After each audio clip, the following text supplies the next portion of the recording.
Сәлеметсіздер ме, ағылшын тілін үйренуші талапкерлер. Біз бүгін сіздермен on және on to шылауларын үйренетін боламыз, айырмашылықтарын білетін боламыз. Мына суретке қараңыздар және мына суреттерге қараңыздар.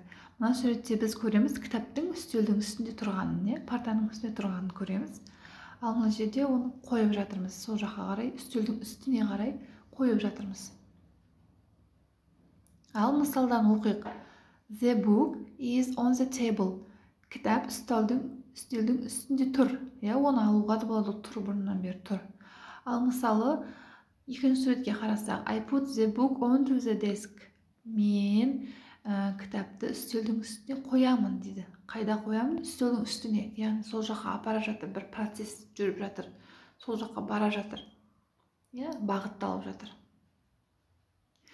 Яғни on деген жай ғана үстінде деген мағынаны білдірсе, жай ғана үстінде тұр деген мағынаны білдірсе, ал on to үстіне, соның үстіне қарай қоямын, соның үстіне қарай шығамын деген мағынаны білдіреді.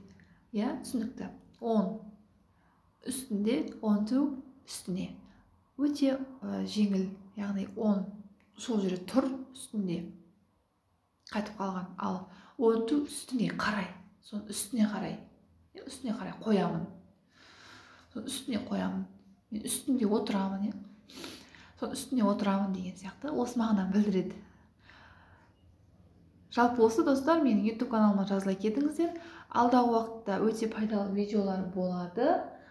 Бізбен бірге дамыңыздар, оқыңыздар, озыңыздар, ізденіңіздер. Сау болыңыздар.